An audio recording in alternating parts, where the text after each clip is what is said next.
Capítulo 1. Una masa crítica. Llegué al restaurante y estacioné el coche. Luego me recliné en el asiento para reflexionar por unos instantes. Charlene, lo sabía, estaría ya en el local, esperando para hablar conmigo. ¿Pero por qué? En 6 años yo no había oído de ella ni una sola palabra. ¿Por qué se habría presentado ahora? Justamente cuando por espacio de una semana me había aislado del mundo entero, secuestrándome casi en el bosque. Me apeé del coche y caminé hacia el restaurante. A mis espaldas, el último destello de la puesta de sol desaparecía por el oeste e inundaba todavía de una luz entre ambarina y dorada la húmeda zona de aparcamiento. Una hora antes, una breve tempestad lo había empapado todo, y ahora la tarde veraniega parecía fresca y renovada, y debido a aquella luz peculiar, casi surreal. Una media luna colgaba en el cielo. Mientras caminaba, viejas imágenes de Charlene acudían a mi memoria. ¿Sería aún tan bella? ¿Tan intensa? ¿Cómo la habría cambiado el tiempo? ¿Y qué debía pensar yo de aquel manuscrito que ella había mencionado, de aquella antigüedad encontrada en América del Sur sobre la cual no podía esperar hablarme? «Haré una escala de 2 horas en el aeropuerto», me había dicho por teléfono. «¿Puedes reunirte conmigo para cenar? Lo que cuenta este manuscrito te va a encantar. Es exactamente tu género de misterio favorito». ¿Mi género de misterio favorito? ¿Qué quería decir con eso? El restaurante estaba atestado. Varias parejas esperaban mesa. Cuando localicé a la dueña, me dijo que Charlene ya tenía sitio y me indicó que la siguiera a una terraza sobre el comedor principal. Subí por la escalera y observé que un grupo de personas rodeaban una de las mesas. Entre ellas había 2 policías. Súbitamente estos se volvieron y se precipitaron, pasando junto a mí escaleras abajo. Mientras el resto de la gente se dispersaba, pude ver algo más allá a la persona que al parecer había sido el centro de la atención general. Una mujer todavía sentada a la mesa. «Charlene». Me acerqué rápidamente a ella. «Charlene, ¿qué ocurre? ¿Ha pasado algo malo?» Ella echó la cabeza atrás con burlona exasperación y se puso en pie con un fulgor de su famosa sonrisa.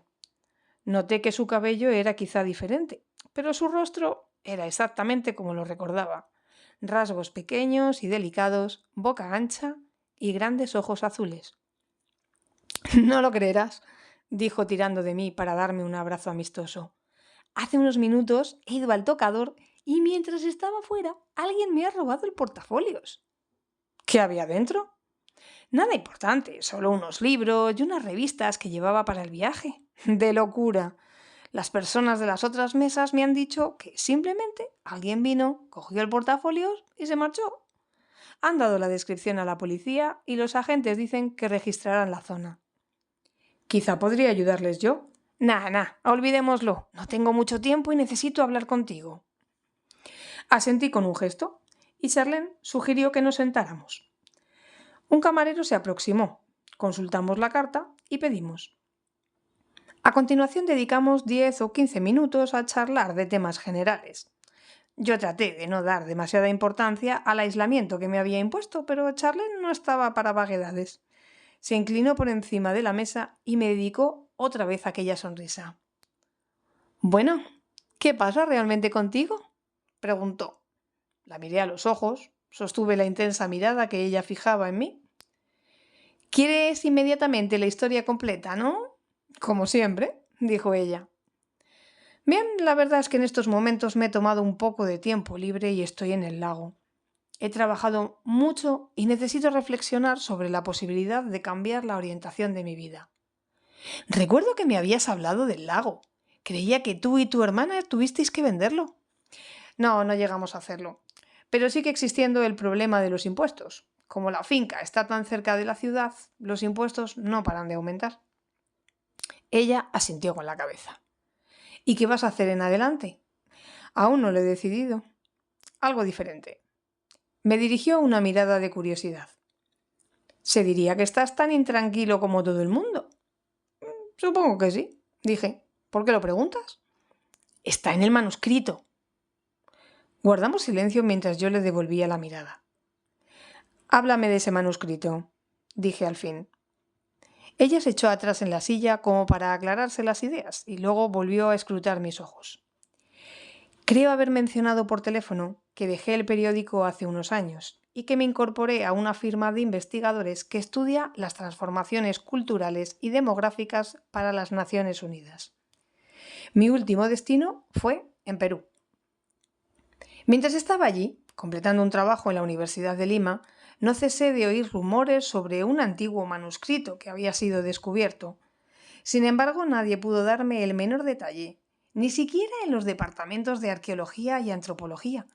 Y cuando me puse en contacto con el gobierno sobre este particular, afirmaron que no sabían absolutamente nada. Una persona me dijo entonces que, de hecho, el gobierno, por alguna razón, estaba trabajando en la eliminación de aquel documento. Claro que la persona en cuestión tampoco tenía conocimiento directo del asunto. Ya me conoces, continuó. Soy muy curiosa. Cuando terminé mi trabajo, decidí quedarme un par de días por allí a ver qué descubría. Al principio, todas las pistas que seguí me condujeron a callejones sin salida. Pero luego, en una ocasión en que estaba almorzando en un café a las afueras de Lima, me di cuenta de que un cura me observaba.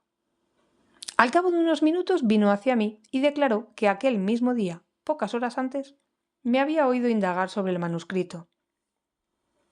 Rehusó revelarme su nombre, pero accedió, en cambio, a contestar todas mis preguntas. Charlene dudó un momento, mirándome todavía con intensidad. El cura dijo que el manuscrito data aproximadamente del año 600 a.C. Predice una transformación masiva de la sociedad humana. ¿Que empezará cuándo?, inquirí yo. En las últimas décadas del siglo XX. ¿Ahora? Sí, ahora. ¿Qué clase de transformación se supone que será?, pregunté. Ella por un momento pareció confusa, pero inmediatamente dijo con energía. El cura me contó que es una especie de renacimiento de la conciencia, que se produce muy lentamente. No es de naturaleza religiosa, pero sí espiritual. Estamos descubriendo algo respecto a la vida humana en este planeta, acerca de lo que nuestra existencia significa, y según aquel cura, este conocimiento alterará muy espectacularmente la cultura de los hombres. Charlene hizo una nueva pausa y a continuación añadió: el cura me dijo que el manuscrito está dividido en segmentos o capítulos, cada uno de los cuales se dedica a una visión particular referente a la vida. El manuscrito predice que en el periodo actual los seres humanos comenzaremos a percibir estas revelaciones secuencialmente, una revelación tras otra, mientras nos desplazamos desde la situación actual hasta una cultura completamente espiritual que existirá en todo el planeta. Yo sacudí la cabeza y enarqué las cejas con cinismo. ¿De veras crees todo eso? Bueno, dijo ella, pienso que... Mira a tu alrededor, la interrumpí. Señalé a la gente sentada en el comedor, situado justo debajo de nosotros. Ese es el mundo real. ¿Acaso ves que ahí esté cambiando algo? Precisamente cuando yo decía aquello, una voz airada se alzó de una mesa próxima a la pared del fondo, pronunciando unas palabras que no pude entender, pero que fueron lo bastante sonoras como para imponer silencio a todo el comedor. En el primer instante pensé que la alteración era debido a otro robo, pero luego comprobé que se trataba solo de una discusión. Una mujer, cuya edad rondaría la treintena, en pie, miraba indignada al hombre sentado a la mesa frente a ella. ¡No!, vociferó la mujer. El problema es que esta relación no funciona como yo quería. ¿Lo entiendes? ¡No funciona! Se contuvo, arrojó su servilleta sobre la mesa y se marchó. Charlene y yo nos miramos, sobresaltados por el hecho de que la explosión de cólera se hubiera producido en el preciso momento en que hablábamos de las personas situadas debajo de nosotros. Finalmente, Charlene señaló con la cabeza la mesa donde el hombre se había quedado solo y dijo: «Es el mundo real lo que cambia». «¿Cómo?», pregunté todavía desconcertado. La transformación comienza con la primera revelación, y según el cura, esta revelación, inconscientemente al principio, siempre emerge como una profunda sensación de desasosiego. ¿Desasosiego? Sí. ¿Qué es lo que estamos buscando? Esa es la clave. Al principio no estamos seguros. Según el manuscrito, empezamos a vislumbrar a un género alternativo de experiencia, momentos de nuestras vidas que de algún modo nos parecen más intensos, más inspiradores, pero no sabemos qué es esta experiencia ni cómo hacerla durar. Y cuando termina, nos deja un sentimiento de insatisfacción y de inquietud ante una vida que vuelve a parecernos normal. ¿Tú crees que detrás de la cólera de la mujer se hallaba esa inquietud? Sí, ella es igual al resto de nosotros. Todos buscamos una mayor realización en nuestras respectivas vidas y no nos comprometeremos con nada que pueda decepcionarnos y deprimirnos. Esta búsqueda desasosegada es lo que se oculta detrás de la actitud del yo primero, que ha caracterizado las recientes décadas y que nos afecta a todos, desde Wall Street a las pandillas callejeras. Me miró de hito en hito. Y en lo que concierne a nuestras relaciones, somos tan exigentes que las hacemos casi imposibles. Su comentario me devolvió al recuerdo de mis dos últimas experiencias amorosas. Ambas habían comenzado intensamente y ambas habían fracasado antes del año. Cuando de nuevo concentré mi atención en Charlene, ella esperaba armada de paciencia. ¿Qué les hacemos exactamente a nuestras relaciones sentimentales?, pregunté. De esto hablé mucho rato con el cura, replicó.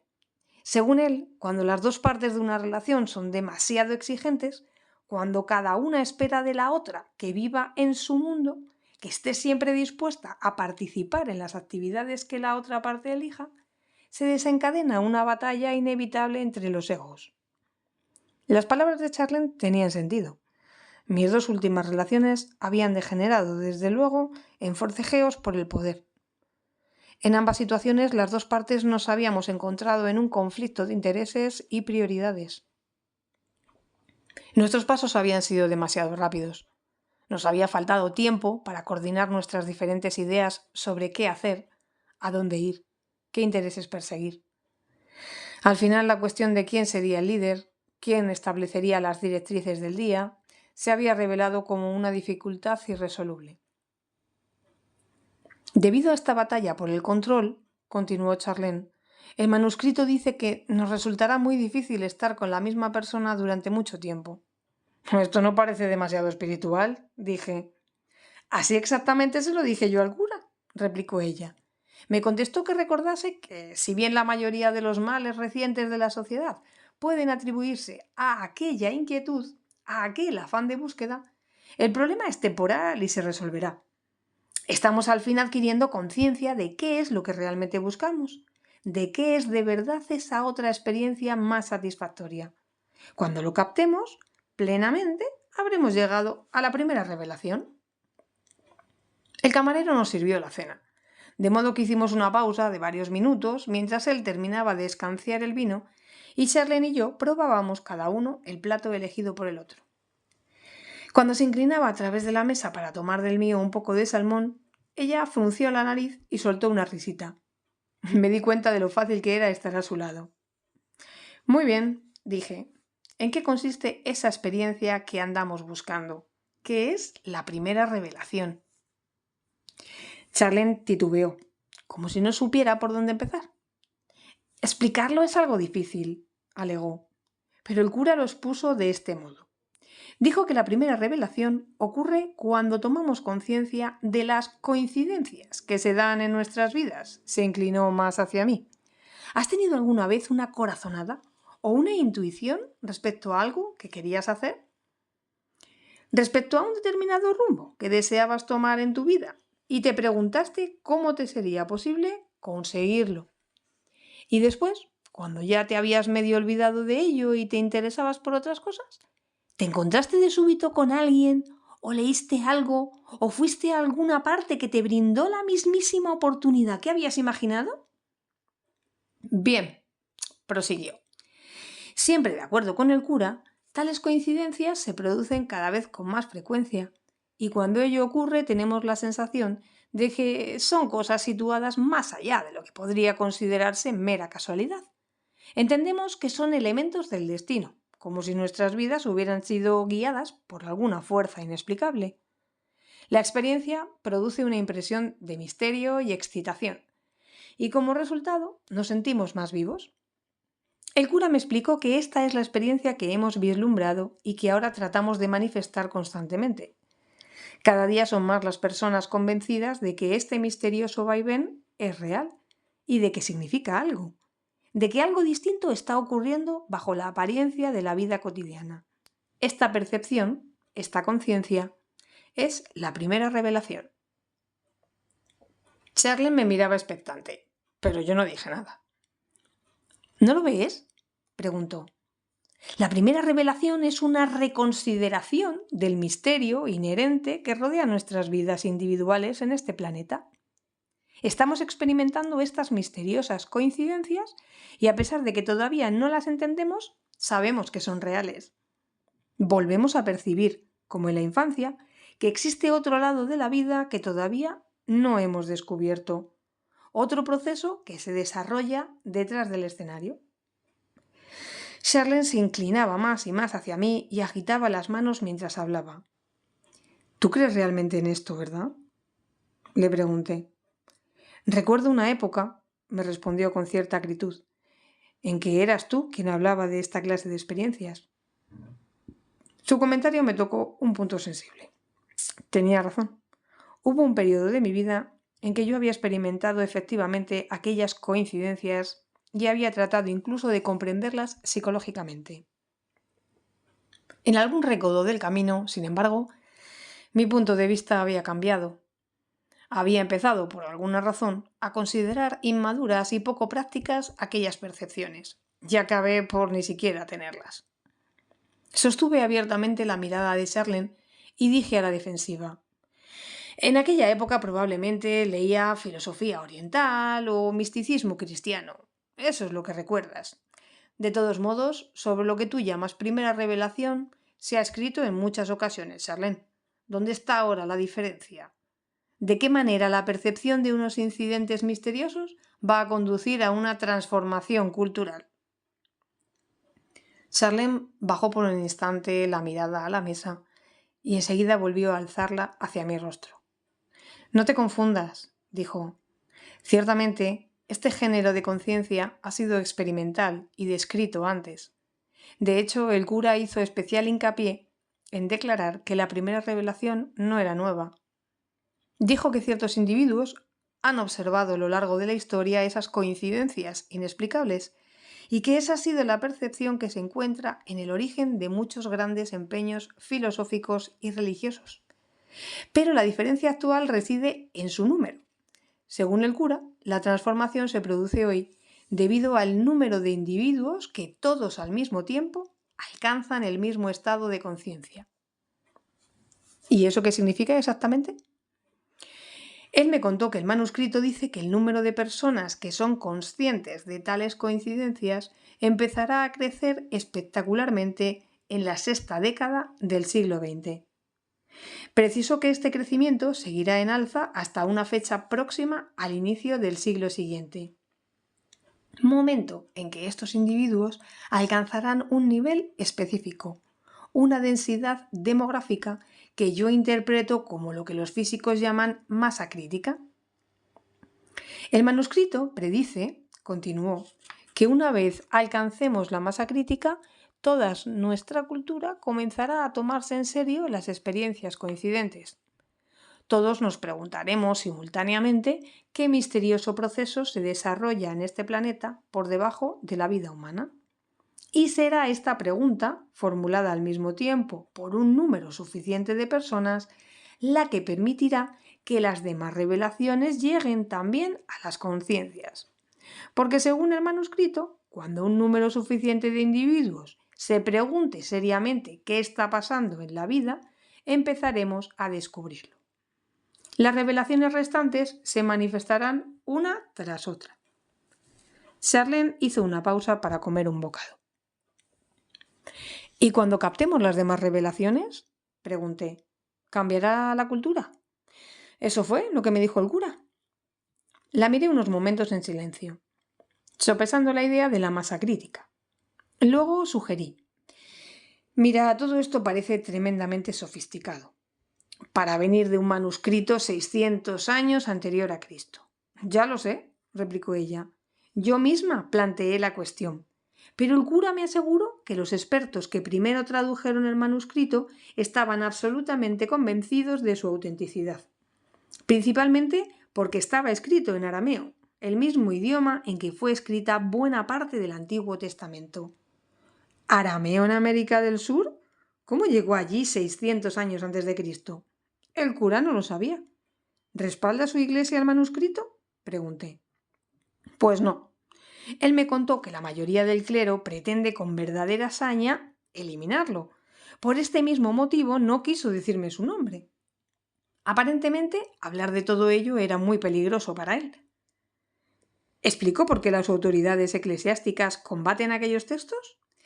Sí, porque los textos amenazan la integridad de su religión. ¿De qué modo?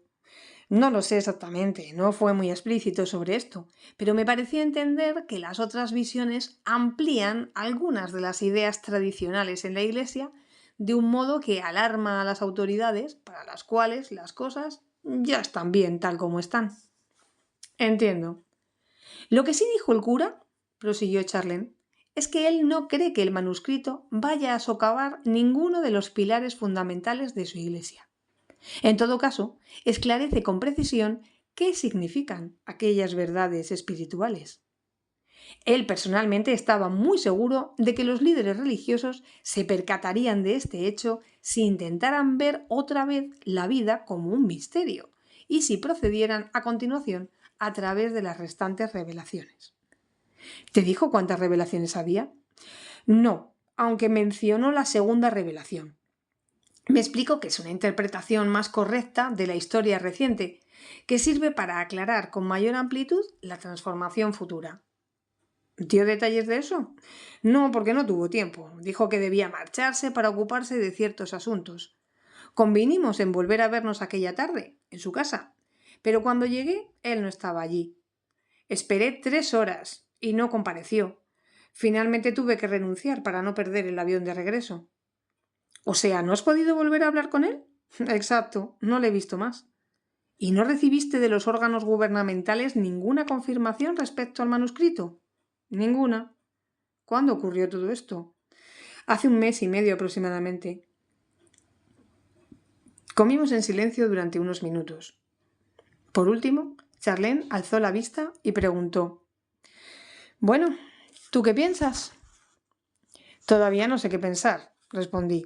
Una parte de mí acogía con escepticismo la idea de que los seres humanos pudieran efectivamente cambiar, pero otra parte se maravillaba ante la posibilidad de que un manuscrito que hablaba en aquellos términos existiese de veras. ¿Te mostró ese cura algún ejemplar, alguna copia, algo? No, lo único que tengo son mis notas. De nuevo se hizo el silencio entre nosotros. Mira, dijo ella a continuación, se me ocurrió que aquellas ideas podían interesarte mucho, provocarte, vamos. La miré perplejo. Supongo que necesito alguna prueba de la autenticidad de lo que dice tu manuscrito. La fulgurante sonrisa volvió a iluminar el rostro de Charlene, pero ésta no pronunció una palabra. ¿Qué pasa?, inquirí. ¿También eso es exactamente lo que yo dije? ¿A quién? ¿Al cura? Por supuesto. ¿Y qué dijo él? Dijo que la experiencia es la evidencia. ¿Y eso qué significa? Era una manera de darme a entender que nuestra experiencia confirma lo que anuncia el manuscrito. Cuando reflexionamos sinceramente sobre lo que sentimos en nuestro interior, sobre la manera en que nuestras vidas siguen su curso en este momento de la historia, nos percatamos de que las ideas del manuscrito tienen significado, suenan a algo auténtico. Charlene titubeó. ¿Tienen significado para ti? Reflexioné unos instantes. ¿Tenían significado? ¿Era todo el mundo tan inquieto como yo? Y si lo era, ¿procedía nuestra inquietud de la simple intuición? ¿De la simple percepción acumulada durante 30 años? ¿De que en la vida hay realmente más de lo que conocemos y podemos observar? No estoy seguro, dije finalmente. Supongo que necesito algún tiempo para pensarlo. Salí al jardín contiguo al restaurante y me paré detrás de un banco de madera de cara a una fuente. A mi derecha distinguí las luces titilantes del aeropuerto y oía los rugientes motores de un avión a punto de despegar. «¡Qué flores tan bonitas!», dijo Charlene detrás de mí. Me volví y vi que se acercaba paseando por el ancho sendero y admirando los macizos de petunias y begonias que bordeaban la zona de descanso. Se detuvo a mi lado y la rodeé con un brazo. Los recuerdos afluían a mi mente. Años atrás, cuando ambos vivíamos en Charlottesville, Virginia, solíamos pasar muchas veladas juntos, hablando y hablando. La mayoría de nuestras conversaciones giraban en torno a las teorías académicas sobre el desarrollo psicológico. A los dos nos fascinaban aquellos debates, aparte de fascinarnos uno a otro. Sin embargo, era chocante lo platónicas que nuestras relaciones habían sido siempre. «No sé cómo expresarte», siguió diciendo ella, «el placer que me causa volver a verte». «Me sucede lo mismo», repuse. «Verte me trae montones de recuerdos». «Me pregunto por qué no habremos seguido en contacto». La observación me hizo retroceder nuevamente en el tiempo. Recordé la última vez que había visto a Charlene. Nos despedíamos en mi coche. En aquella época yo me sentía lleno de ideas nuevas y partía con destino a mi ciudad natal para trabajar con niños que habían sufrido malos tratos de terrible gravedad. Yo creía saber de qué modo aquellas pobres criaturas podrían superar las intensas reacciones, la inhibición obsesiva que les impedía llevar una vida normal. Pero a medida que avanzaba el tiempo, mi planteamiento fracasaba. Tuve que admitir mi ignorancia. La manera en que los seres humanos podrían liberarse de su respectivo pasado todavía era un enigma para mí. Al repasar los 6 años anteriores, me sentía ahora seguro de que la experiencia había valido la pena, pero también sentía el impulso de seguir adelante. ¿En qué dirección? ¿Hacia dónde? ¿Para hacer qué? No había pensado en Charlene más que ocasionalmente, desde que ella me ayudó a cristalizar mis ideas sobre el trauma infantil. Y allí estaba ahora de nuevo, de regreso a mi vida, y nuestra conversación tenía el mismo excitante sabor que antaño. «Supongo, por lo que respecta a mí, que el trabajo me absorbió completamente», dije. «A mí también», dijo ella. En el periódico era un reportaje tras otro. No tenía tiempo ni para levantar la cabeza. Me olvidé de todo lo demás. Le oprimí el hombro con la mano. «Te confieso, Charlene, que había olvidado la delicia de hablar contigo, lo fácil y espontánea que es una conversación entre nosotros». Sus ojos y su sonrisa confirmaron mis palabras. «Lo sé. Nuestras conversaciones me llenan de energía». Me disponía a hacer otro comentario cuando Charlene miró más allá de mí, hacia la entrada del restaurante. Su rostro había palidecido y parecía angustiado. «¿Pasa algo?», pregunté, volviéndome para mirar en aquella dirección. Varias personas caminaban hacia la zona de aparcamiento, hablando con indiferencia, nada fuera de lo corriente. Me volví de nuevo a Charlene. La vi todavía alarmada y confusa. «¿Qué pasa?», insistí. «Mira hacia la primera fila de coches. ¿Ves a aquel hombre con camisa gris?». Miré otra vez hacia el aparcamiento. Otro grupo salía por la puerta del restaurante. «¿Qué hombre?». «Me parece que ya no está», dijo ella, desviando la vista y mirándome a los ojos. Cuando la gente de las mesas vecinas describía al hombre que me había robado el portafolios, decía que era un poco calvo, que llevaba barba y vestía una camisa gris. Creo que acabo de verle, allí, junto a los coches, vigilándonos. Un nudo de ansiedad se formó en mi estómago. Dije a Charlene que volvería enseguida y me encaminé al aparcamiento para echar un vistazo por los alrededores, cuidando de no alejarme demasiado. No vi a nadie que se ajustara a aquella descripción. Cuando regresé al banco, Charlene dio un paso para estar más cerca de mí y dijo súbitamente: «¿Crees tú que esa persona piensa que tengo una copia del manuscrito? ¿Que por eso me robó el portafolios? ¿Que ha vuelto porque en el portafolios no ha encontrado lo que busca?». «No lo sé», contesté, «pero lo que vamos a hacer es avisar otra vez a la policía y contarle lo que has visto. Opino que deberían verificar también la identidad de los pasajeros de tu vuelo». Entramos en el edificio y llamamos a la policía, y cuando los agentes llegaron les informamos de lo ocurrido.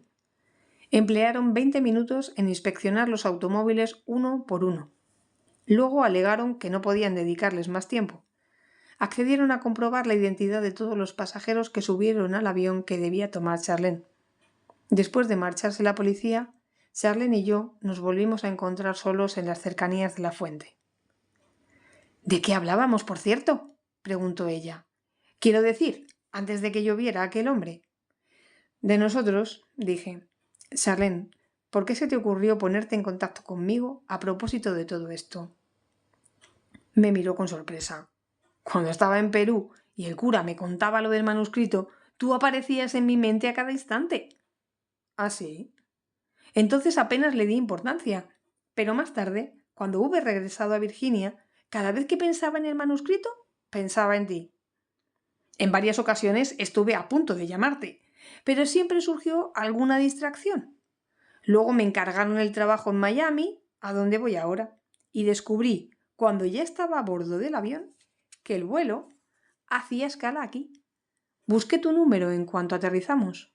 Tu contestador decía que te llamaran al lago solo en caso de emergencia, pero decidí que estaría bien hacerlo. La miré un momento sin saber qué pensar. Por supuesto, repliqué finalmente. Me alegro de que lo hicieras. Charlene consultó su reloj.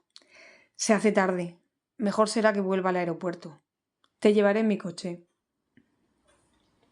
Nos dirigimos a la terminal principal y una vez en esta, seguimos a pie hasta la zona de embarque.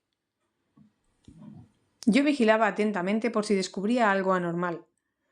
Cuando llegamos, los pasajeros subían ya al avión y uno de los policías con quienes habíamos hablado los escudriñaba con aire de eficiencia. Al acercarnos nos dijo que había verificado a todos cuantos estaban en la lista y que ninguno correspondía a la descripción del ladrón. Le dimos las gracias y cuando se hubo retirado, Charlene me dedicó una más de sus sonrisas. Creo que será mejor que me marche, dijo tendiendo una mano para acariciarme la nuca. Te dejaré mis números de teléfono y espero que esta vez no perdamos el contacto. Escucha, dije yo, mientras ella anotaba los números en la página de un cuaderno. Quiero que seas prudente. Ten mucho cuidado. Si ves algo raro, llama a la policía. No te preocupes por mí, no me pasará nada. Por un instante nos miramos hondamente a los ojos.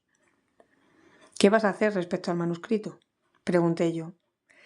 No lo sé. Estar atenta por si hay más noticias, supongo. ¿Y si desaparece? ¿Si alguien lo destruye? Otra de sus generosas sonrisas le iluminó el rostro. ¡Lo sabía! ¡Estás atrapado! Ya te dije que te interesaría. Así que, ¿qué vas a hacer tú? Me encogí de hombros. Probablemente intentar descubrir algo más por mi cuenta. Estupendo. Si lo consigues, házmelo saber. Volvimos a despedirnos y Charlene se alejó. Vi que desde cierta distancia todavía me dedicaba un saludo con la mano. Después desapareció por el corredor de embarque y yo fui en busca de mi coche y emprendí el regreso al lago, sin detenerme más que para repostar gasolina. Cuando llegué, salí al porche de mi casa y me senté en una de las mecedoras. El rumor que producían los grillos y las ranas arbóreas llenaba la noche, y a lo lejos se oía el trino de un chotacabras. Al otro lado del lago, por el oeste, la luna se ponía y enviaba hacia mí, sobre la superficie del agua, una línea de rizados reflejos. La velada había sido interesante, pero yo me sentía todavía escéptico ante la idea de una transformación cultural. Como a otras muchas personas, a mí me había atrapado el idealismo social de los años 60 y 70 e incluso me había contagiado de las inquietudes espirituales de los 80. Pero era difícil juzgar lo que realmente ocurría. ¿Qué género de información nueva tenía posibilidades de alterar la totalidad del mundo en que vivíamos? Aquello sonaba demasiado idealista, parecía cogido por los pelos. A fin de cuentas, los seres humanos habían vivido en este planeta muchísimo tiempo. ¿Por qué de repente íbamos nosotros a adquirir una especial capacidad de penetración en nuestra propia existencia? Ahora, a estas alturas de la historia. Mi mirada se perdió sobre las aguas del lago durante unos minutos más. Luego apagué las luces y me retiré a mi dormitorio a leer. A la mañana siguiente desperté sobresaltado, con un sueño todavía fresco en la mente. Durante un par de minutos contemplé el techo de mi cuarto, recordando el sueño en su totalidad. Yo me abría camino a través de un bosque buscando algo. El bosque era grande y excepcionalmente bello. En mi búsqueda me encontré en situaciones diversas que me hicieron sentir completamente perdido, confuso, incapaz de decidir cómo continuar. De forma increíble, en cada uno de aquellos momentos aparecía una persona. Se habría dicho que caída del cielo, cuyo propósito era aclararme dónde necesitaba ir a continuación. En ningún momento tuve conciencia del objeto de mi búsqueda, a pesar de lo cual el sueño me había dejado una increíble sensación de optimismo y confianza. Me enderecé en la cama y contemplé el rayo de sol que entraba por la ventana del otro lado del dormitorio. Chispeaba en las partículas de polvo suspendidas en el aire. Me levanté y descorrí las cortinas. El día era espléndido. Cielo azul, sol resplandeciente. Una brisa persistente agitaba con gentileza los árboles. A esta hora el lago estaría rizado y brillante, y el viento semejaría frío al rozar la piel del bañista. Salí de la casa y me lancé de cabeza al agua. Cuando salí a la superficie, nadé hasta el centro del lago y me puse boca arriba para ver las montañas que tan familiares me eran. El lago se encontraba en un profundo valle, donde convergían 3 cordilleras montañosas y ofrecía una vista perfecta, que mi abuelo había descubierto en su juventud. Habían transcurrido 100 años desde que mi abuelo recorrió aquella sierra por primera vez, explorador infantil, niño prodigio que crecía en un mundo todavía salvaje, frecuentado por jaguares y osos, poblado por indios creek que vivían en primitivas cabañas en la cordillera septentrional. En aquella época había jurado que un día viviría él también en aquel valle perfecto, con sus árboles monumentales y sus 7 fuentes, como finalmente había hecho. Más tarde construyó una casa y dio incontables paseos con su nieto. Yo nunca comprendí del todo la fascinación de mi abuelo por aquel valle, pero había procurado siempre preservar la tierra, incluso cuando la civilización la invadió y luego la circundó. Desde el centro del lago se podía distinguir una peculiar peña que destacaba cerca de la cresta de la Sierra Norte. El día anterior, siguiendo la tradición de mi abuelo, yo había escalado aquel promontorio buscando un poco de paz en la panorámica, en los aromas, en la forma en que el viento acariciaba las copas de los árboles, y tras sentarme en la cumbre, inspeccionando el lago y la densa vegetación del valle que se abría a mis pies, lentamente me había sentido mejor, como si la energía y la perspectiva disolvieran algún obstáculo que me obstruyera la mente. Pocas horas después, estaba hablando con Charlene y escuchaba las primeras referencias al manuscrito. Emprendí el regreso a nado y trepé al embarcadero de madera que había delante de la casa. Sabía que todo aquello era excesivo para creerlo, es decir, yo me había ocultado entre aquellas apartadas montañas sintiéndome totalmente desencantado con mi vida, cuando como caída del cielo apareció Charlene y me explicó la causa de mi desasosiego, citando cierto vetusto manuscrito que prometía revelar el secreto de la existencia humana. Sabía también, sin embargo, que la comparecencia de Charlene era exactamente la clase de coincidencia de que hablaba el manuscrito, un hecho que parecía demasiado improbable para considerarlo meramente casual. ¿Tendría razón aquel antiguo documento? Habíamos estado configurando poco a poco, a despecho de nuestro repudio y nuestro cinismo, una masa crítica de personas conscientes de tales coincidencias. ¿Estábamos ahora los seres humanos en disposición de entender el fenómeno y de este modo, finalmente, explicar el propósito que hubiera detrás de la vida misma? ¿Cuál sería, me preguntaba yo, esta nueva comprensión? ¿Nos lo dirían las restantes revelaciones del manuscrito, como había asegurado el cura? Me enfrentaba a una decisión. Por causa del manuscrito, veía abrirse un nuevo rumbo en mi vida, surgir un nuevo foco de interés. La cuestión era ¿qué hacer ahora? Podía quedarme donde estaba o encontrar una vía para explorar más allá. La cuestión del peligro acudió a mi mente. ¿Quién había robado el portafolio de Charlene? ¿Habría sido alguien empeñado en eliminar el manuscrito? ¿Cómo saberlo? Pensé durante largo rato en el posible riesgo, pero al final prevaleció mi faceta optimista. Decidí no preocuparme, tendría cuidado y me movería con cautela. Entré en la casa y llamé por teléfono a la agencia de viajes que tenía el anuncio de mayor tamaño en las páginas amarillas. El agente con quien hablé me dijo que ciertamente podía organizarme un viaje a Perú. De hecho, por suerte, se había producido una cancelación que yo podría aprovechar. Un vuelo con reservas ya confirmadas en un hotel de Lima. Si aceptaba el lote, me beneficiaría además de un descuento, caso de que emprendiera viaje dentro de 3 horas. ¿3 horas?